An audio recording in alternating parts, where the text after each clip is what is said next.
One of these ladies is the only woman in history to sail across the Atlantic Ocean alone. What is your name, please? My name is Ann Davison. My name is Ann Davison. My name is Ann Davison. Only one of these ladies is the real Ann Davison. The other two are imposters and will try to fool this panel. Tom Poston, star of the Broadway hit musical Milk and Honey, Mimi Benzel, Johnny Carson, and Peggy Cass, on To Tell the Truth with your host, Bud Collyer.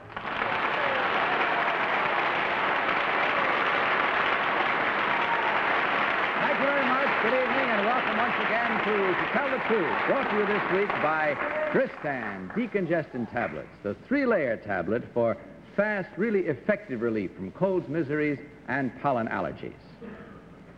Good evening, panel. Hello, Bud. No. Mimi, it's a great pleasure to welcome you to our show tonight. Thank you very much, Bud. I hope I can tell the truth. Well, even if you don't, you'll have fun trying, I'm sure. Panel, would you kindly open up your envelopes, take out your affidavit cards for the first time, and follow along as I read. I, Ann Davison, am an author and a sailor. My latest trip was a 6,000-mile solo voyage around the eastern half of the United States in a 17-foot outboard motorboat. I went from Miami up the inland waterway to New Jersey, then up the Hudson River through the canals to the Great Lakes. From there, I sailed down the Mississippi to the Gulf of Mexico and thence back to Miami. The trip took 6 months and is the subject of my recently published book, In the Wake of the Gemini. My first book, called My Ship is So Small, is the story of my solo trip from Europe to America in a 23-foot sailboat. I am the only woman in history to ever sail across the Atlantic Ocean alone. Signed, Ann Davison.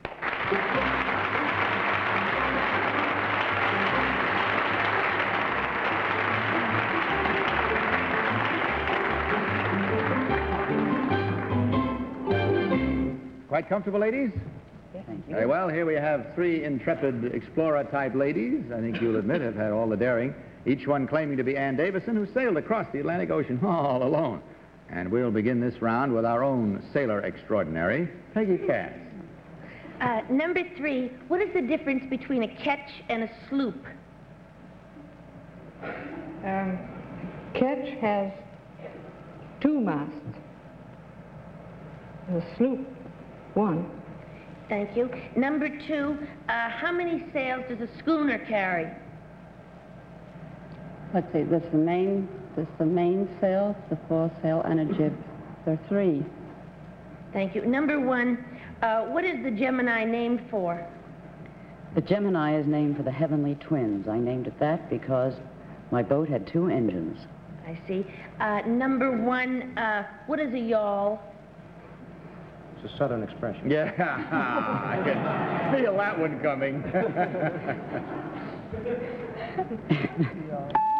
No answer. No answer. No, they got steeped in the South there on that one. Tom. I can't wait till Johnny starts with the nun buoys and the boxing the compass. You're going to give up on that tonight, John? Number 1, who is Colin Fox? I do not know. Do you happen to know number 2? No, I don't. Number 3, do you happen to know who Colin Fox is?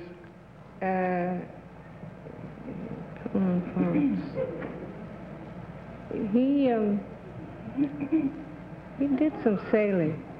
He's with sailing? Well, the question is very germane to your particular achievement, ladies. I'll say that. Tell me, where did you sail? What was your origin when you started your cross the ocean trip, number 3? From England. Where? Plymouth. And where did you land, number 3? How do you mean? Where did you first come to, at what point did you come to the United States, or was it the United States? Came to the United States. Where did you Dock first? Miami. Oh, my Mimi goodness. Benzel. Number 1, when you took the trip from up the Hudson River through the canals to the Great Lakes, what was the first lake you entered? The first lake in the Great Lakes? Yes. Ontario. Number 2, how much horsepower did your 2 engines have? 35 each. 35 each. Yes. Number 3, how did you sleep? How did I sleep? Yes. Well, On the boat. I mean, how did you sleep? Did you You know, the put voyage into when she was port? all alone. Yes, when you were alone. just slept. Number 1, I mean, who was guarding the ship while you were sleeping? Well, I would heave to it every night and sleep. One does when they're on a rough ocean. Johnny. I did so lousy last week with the fellow in the Navy. I'm even afraid to take something here. Number 1, if you're on a collision course dead ahead with another boat, what action do you take? Get out of the way.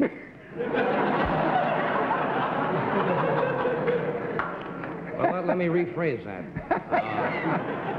Would you go to port or starboard? Port. All righty. Number 2, I'll try this one again. What's a sea anchor? A sea anchor is an anchor that you drop when you are actually at sea, and it drags to keep you on course. That's all we have time for, I'm sorry to say, because the questions were just really getting interesting and keen, and so let's spend all that energy now in marking our ballots, if you will, please. Without consultation, will you vote now for number 1, number 2, or number 3? Of course, our team of challengers will receive the usual $250 for every incorrect vote. Are we set? All ballots marked? Johnny, have you voted yet? Yes, I All have. set? Okay, Tom, for whom did you vote? I voted for number 2. She seemed to have the poise and equanimity of a lady who might be able to do this rather adventurous thing. And I would be very surprised and pleased to hear that the first woman who sailed the Atlantic alone went from England to Miami. I think it would be a real long way to go. But Mimi.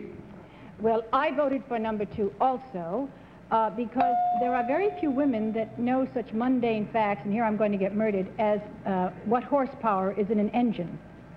But number 2 answered very quickly. She told me 35 horsepower in each engine. Of course, I have no idea whether engines have 35 horsepower or not. But I voted for number 2 on that basis. Okay, fine. Johnny, what about your I'm going to selection? go along with the group. I voted for number 2. Number 1, you do try to get out of the way, but you should go to starboard on something like that. And number 2 knew the sea anchor, so here we go again, friends. Peggy. I voted for number 3. Solo flight. Well, the thing is, she seemed so astounded by every question that I figured she figured we were boobs and that she really knew.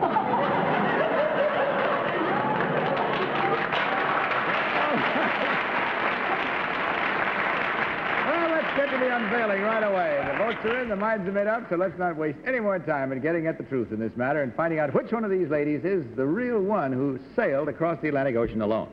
So will the real Ann Davison please stand up?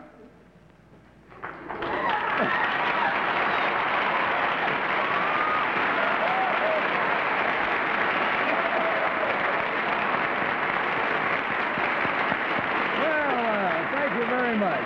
Thank you. And a good start, I must say, challengers, you did well there. You almost 100% deceived our expert panel. Let's find out about you other 2 skillful deceivers. Number 1, would you tell us your real name and what you really do, please? My name is Eileen Palmer. I'm from Westport, Connecticut. I am a housewife. And number 2, you garnered most of the votes. What is your real name and what do you do? My name is Betty Vautier, and I work with the National Council of Churches.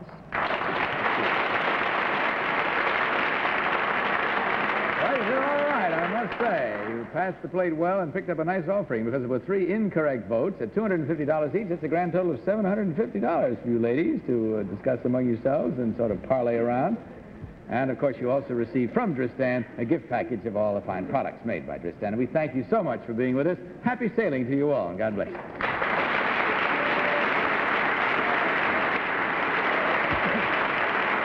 And now, a word about Dristan decongestant tablets. When you have a cold, when you're looking for quick, sure, scientific relief, what do you take? Aspirin? Aspirin was never designed to relieve congested sinuses or restore free breathing. Perhaps you try all-day colds capsules. But all-day capsules have no ingredients to relieve body aches or reduce fever of a cold. Dristan decongestant tablets are a more complete medication. Do a lot more for you than aspirin or all-day colds capsules.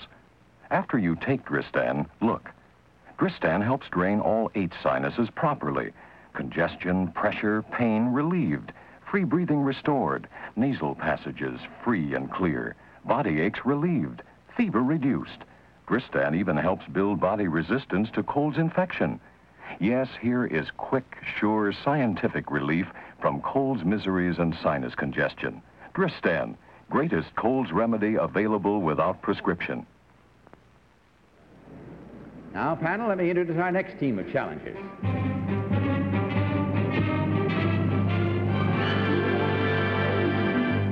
What is your name, please? My name, Claude Terrail.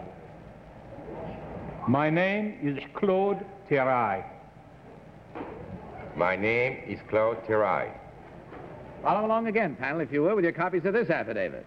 I, Claude Terrail, am the owner and manager of the famous Tour d'Argent, the oldest restaurant in Paris. Tour d'Argent is famous for its wine cellar, its magnificent view of Notre Dame Cathedral, its gastronomic museum, and the fact that a fork was used there for the first time in history. The specialty of the house is pressed duck. Since 1890, each duck served has been numbered. J.P. Morgan ate duck 71,676. Queen Elizabeth was served number 185,937. And duck 259066 was enjoyed by Harry Truman. Tour d'Argent served its first meal in the year 1582. It has been in continuous operation for 380 years. Signed, Claude Terrail. Now, panel, you heard, as I did, these gentlemen all claiming to be Claude Terrail, owner of the Tour d'Argent restaurant.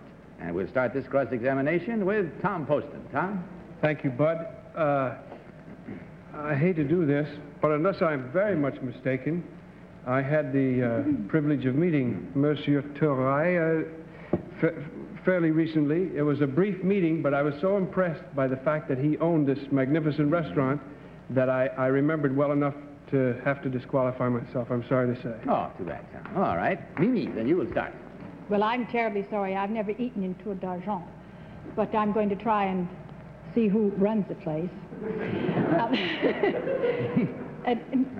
Number one, you say in your affidavit that the first fork was used at the Tour d'Argent. Would you tell me how many prongs in that fork? How many? How many prongs in the first fork? Prongs, the little spear points. You know, how many of them were there in the first fork? 2, 3, 4? In the very first one. In the fork, in the fork itself, the first fork. Pouchette, is that a fork? Two. Number two, what was the fork made of? Silver. Number three, if I were to start at the Place Blanche and walk to the top of the Montmartre, I would come upon a scene that is very famous in a painting. Would you tell me what that is? I am sorry I didn't get the question. I don't know if I could repeat it. I'm too tired to take that walk again. We have to travel over to Johnny now anyway. Johnny, do you care to take a walk? I'll try, yes. Number two, are you familiar with an item that was in the paper today about a plane that went through the sound barrier in a region of France and broke 4,000 bottles of wine in a restaurant, in a wine cellar? No. It was in the paper today. Oh? I'm very sorry. Well, so am I. Number three, what is the name of the organization in Paris or France that rates restaurants? They give them a rating by a certain number of stars or... Oh, yes. Guide Michelin. What is the greatest number of stars that a restaurant can have? 3 stars. Thank you. Peggy. Number two, what is brandade? Brandade is brandade morue is codfish, which is hashed up with olive oil and with various things, parsley. Number three, what is the Hospice de Beaune? It's a wine of Burgundy. I see. And number one, what is a bateau mouche? You mind your language. A bateau mouche. Bateau mouche is a little boat on the Seine. Usually they spend on every weekend and every just to see Paris, sightseeing. Thank you. I'm sorry to say that's all we have time for. This could have been a very fascinating, a lot of information we might have achieved, but if we didn't, let's work with what we have and mark our ballots. Will you do so now, please, without further questioning and without consultation? And vote as you do for number 1, number 2, or number 3.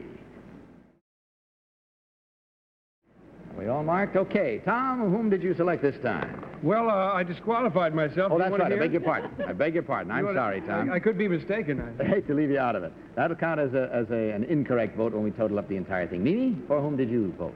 Well, I voted for number 1 because he told me that the first fork had 2 prongs, which I believe is correct. Number 2 said the first fork was made of silver. I'm not sure. I thought it was made of wood. And number 3, if you walk from Place Blanche to the top of Montmartre, you come upon the very famous scene that Utrillo painted, and I thought all Frenchmen should know that. Okay, Johnny. You never walked. I voted for number 1 for the same reasons. All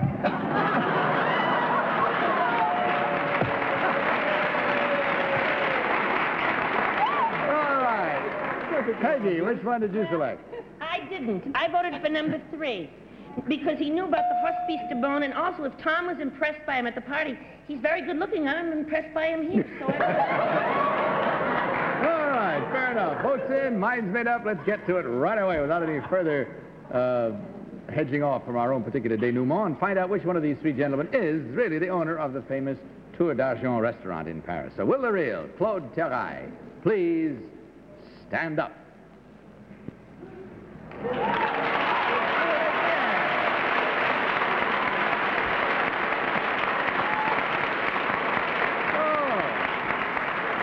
Thank you, sir. Thank you very much. How do you happen to be in this... You may sit down, sir, if you will. How do you happen to be in this country? Have a seat. Well, Asseyez-vous. merci. Well, I was asked by the Gourmet Society for the Legion of Arts to supervise a dinner at the Gotham Hotel for 150 people, and I brought my chef with me. Whoa, that should be some dinner. I like it. Yeah, we invited. Certainly. Well, Let's find out about the other 2. Now, number 1, you got 2 of the votes.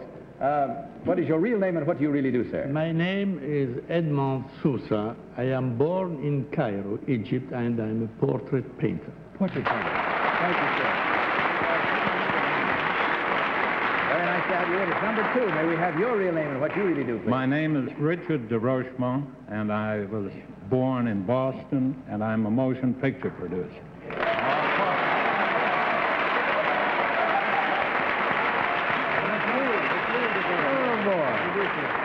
Motion picture producer with a phony accent you pulled on us there, and very well done, too. Well, it was fun, and we got one more incorrect. Yes? No, I just wanted to ask Monsieur number 3, would you take a walk up to Montmartre with me, and I'll show you where Utrillo painted the picture? I don't see the painting, but I would love to go with you. I don't blame you. All right. We have, checking the score, we had only 1 correct. That means 2 incorrect, plus Tom's disqualification, making 3 incorrect votes at $250 each. So in the first round, the same as the second round, $750, gentlemen, and I hope you had fun. Of course, from Dristan, you also receive a gift package of their fine products, and we thank you for being with us. Good night. God bless. Now, here's a word about a fine product to relieve muscular pain for hours. Backache due to muscle strain, fatigue. No matter how hard you rub, no salve, no liniment penetrates into stiff, aching muscles. Get immediate relief, hours of relief of backache's minor pain. Get Heat. Heat works the only counter-irritation way doctors everywhere accept. Brush on Heat. Immediately, heat penetrates into skin, replaces pain with soothing warmth. So stiff, aching muscles relax. Relief lasts for hours. For backache's minor pain, get immediate relief. Get Heat. And now a word about Aerowax. Like jet-age plastic, so tough, bullets bounce off. New Aerowax has a jet-age plastic so tough, you pour a dazzling, self-polishing shine that lasts twice as long as ever before without buffing. Yes, a brilliant shine, so tough you can grind heels on it. So tough that dirt doesn't dull it. So tough the shine lasts twice as long, yet won't yellow floors. New Aerowax with the jet-age plastic still saves you 23 cents. And now may I introduce our next team of challengers.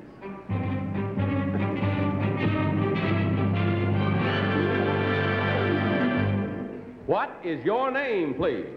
My name is Jim Cook. My name is Jim Cook. My name is Jim Cook. Again, follow along with your copies of this affidavit, panel, if you please. I, Jim Cook, am a tornado hunter. I fly a converted B-26 bomber in research flights for the United States Weather Bureau. During the tornado season, I fly almost daily missions tracking down and reporting on the deadly twisters. By learning more about these storms and their origins, we may someday be able to take measures to prevent them. At least we hope to be able to improve our tornado forecasting methods. If we can give sufficient advance warning to those areas in danger, we can save many of the 1,500 people who each year are killed or injured by these most treacherous of all windstorms. Signed, Jim Cook.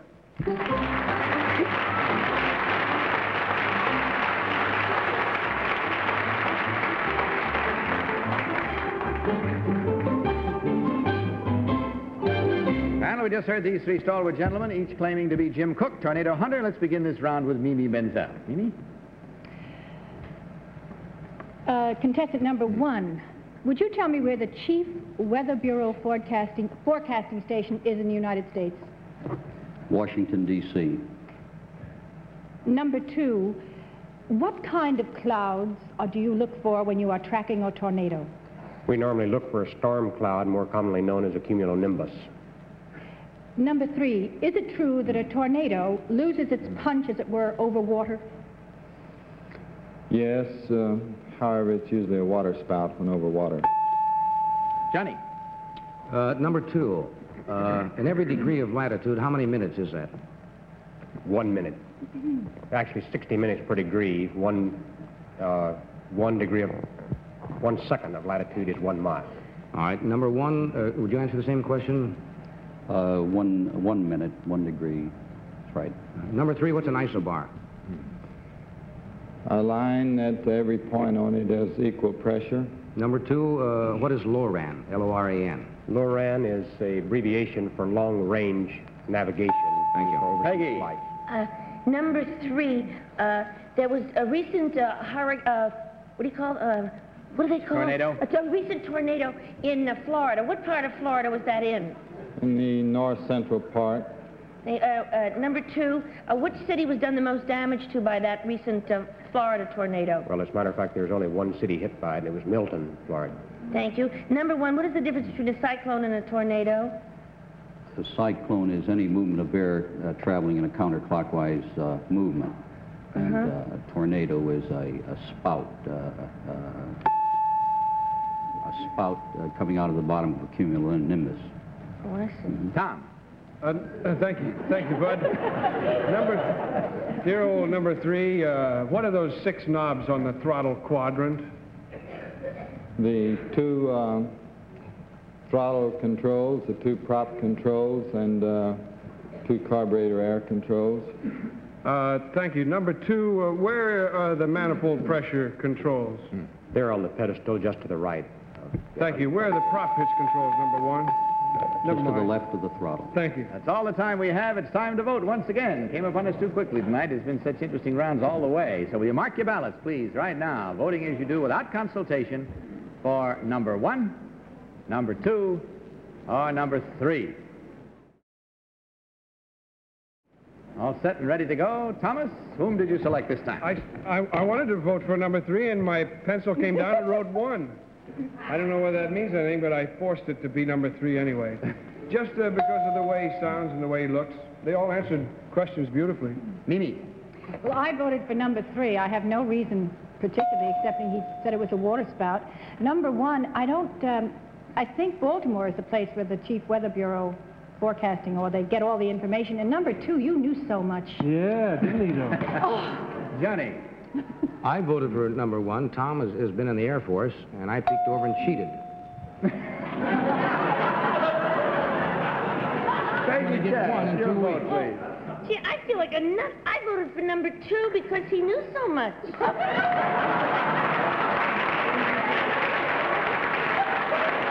right, once again, we come to that moment, and let's see how it works out this time as we learn which one of these 3 gentlemen is the real tornado hunter. So will the real Jim Cook please stand up? It is 3. Yes, you did it.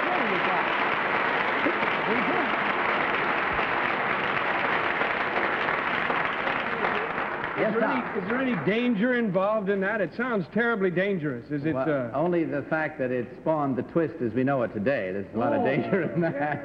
He's the father of the twins? Just about. Let's see now. Number one, would you tell us your real name and what you really do, please? My name is George Clovis. I own and operate High Point Inn at Mount Pocono, Pennsylvania. And number two, what is your real name and what do you really do, please? Well, my name is Jess Ballou, and I'm Eastern Advertising Sales Manager for the Saturday Evening Post, the reading magazine. Boy, you're doing stuff, isn't it? Well, gentlemen, if you had fun, you also take along to you not quite as much as the first two rounds did, but two incorrect. They're $2.50 each is a total of $500. Not bad. Also, of course, from Dristan, you receive a gift package of all their fine products. Thanks so much for being with us. Happy tomato harvest. Good night.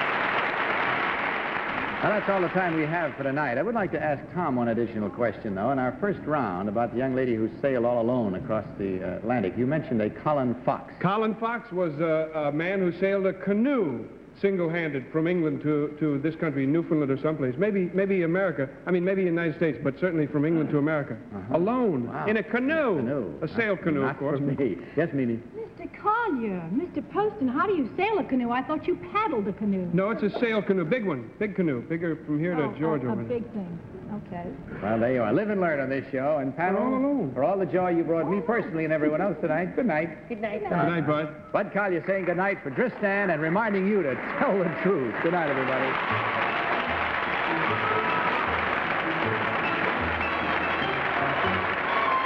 To Tell the Truth is a Mark Goodson, Bill Todman production.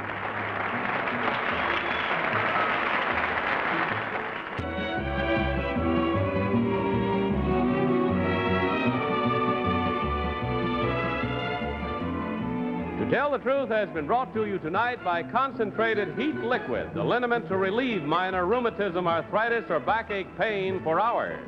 This is Johnny Olson saying good night for To Tell the Truth. This program was pre-recorded.